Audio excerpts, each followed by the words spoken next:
रख हौसला वो मंजर भी आएगा, प्यासे के पास चलकर समंदर भी आएगा।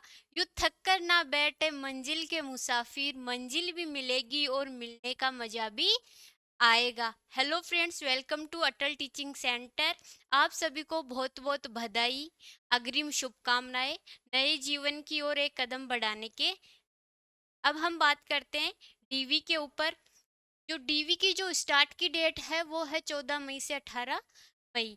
और चर्चा ये करेंगे कि जो आपके कॉमन डाउट्स है जो आपने कमेंट बॉक्स में करे हैं उसके पर। तो सबसे पहले जो आपका डाउट है वो आपका डाउट ये है कि डीवी सभी करवाए या नहीं।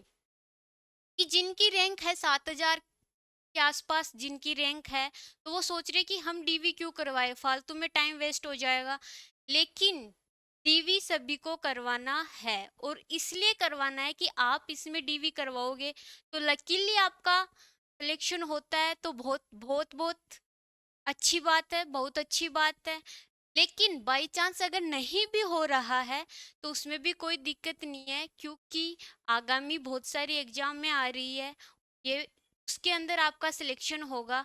तो उसमें आपको इतना हेडेक नहीं रहेगा डॉक्यूमेंट्स वेरिफिकेशन का, क्योंकि इसमें आपको डीवी की जो पूरी प्रोसेस है वो पूरी की पूरी प्रोसेस समझ में आ जाएगी। उसके बाद में जो आपका सेकंड क्वेश्चन है वो सेकंड क्वेश्चन ये है कि मूल निवास के लिए शपथ पत्र। तो मूल निवास के लिए जो शपथ पत्र है उसकी कोई आवश्यकता नहीं है।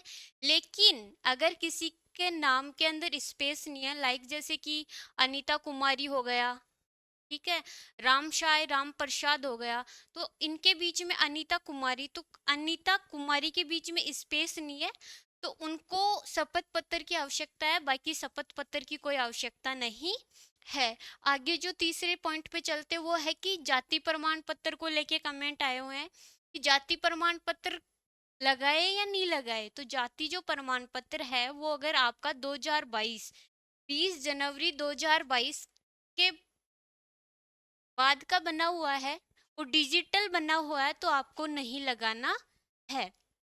लेकिन इसके पहले जैसे 21 19 18 20 2000 का, 18 2000 19 2020 21 का बना हुआ है, तो आपको शपथ पत्र लगाना है। और जो ईडब्ल्यू एस है वो भी आपका जाति प्रमाण पत्र ही है, ये कोई अलग नहीं है। नेक्स्ट देखते हैं, नेक्स्ट जो आपका फोर्थ क्वेश्चन है वो ये है कि डीवी भी है, कॉलेज एग्जाम भी है, तो क्या करें। तो कुछ इसी सिलसिले में फंसे हुए कि हमारा तो उस दिन कॉलेज का एग्जाम है, बीएसटीसी का एग्जाम हो गया या बीएड वगैरह का एग्जाम हो गया, तो हम डॉक्यूमेंट्स वेरिफिकेशन करवाए या एग्जाम दे। तो उसके लिए आपको ये करना है कि जो डेट है वो 14 to 28 मई है। तो आप क्या करें, जो मालवीय नगर स्कूल है वहाँ पे आपका डॉक्यूमेंट्स वेरिफिकेशन होगा।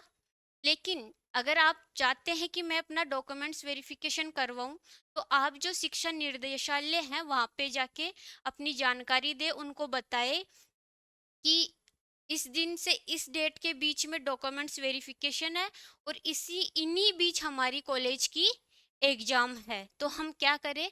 तो वो आपको इसका समाधान जरूर बताएंगे। फिर आगे चलते हैं कि सीसी कहाँ से बनवाना है, कि जो आपका करेक्टर सर्टिफिकेट है वो कहाँ से बनवाए। तो देखो, जिन्होंने प्राइवेट कॉलेज कर रखा है तो उनको 12th का देना होगा, और जिन्होंने रेगुलर अपना कॉलेज कर रखा है तो उनको कॉलेज का ही करेक्टर सर्टिफिकेट लगाना होगा। और जो बीएड कर रहे हैं उनको बीएड कॉलेज का अपना करेक्टर सर्टिफिकेट वहां से बनवा के लगाना पड़ेगा। अब देखते हैं कि नेम में एरर है, जैसे स्पेस नहीं दे रखा है, कहीं दे रखा है, तो उसका क्या करें। नाम में एरर है तो वही है कि शपथ पत्र लगाना है आपको इसके लिए। और आप दो तीन जो शपथ पत्र है वो एक साथ भी लगा सकते हैं। शपथ पत्र आपको कब लगाना है, जब आप ये फॉर्म फिल करेंगे उसमें कंप्लीट आपकी जो इंफॉर्मेशन वगैरह ऐड करेंगे, आपको उसी दिन शपथ पत्र वगैरह भी ऐड करने है। तो ये आपके जो कॉमन डाउट है जो आपको समझ में नहीं आ रहे हैं, तो ये उसकी आपको इंफॉर्मेशन है। Thank you so much. आगे की जानकारी के लिए चैनल पे बने रहे।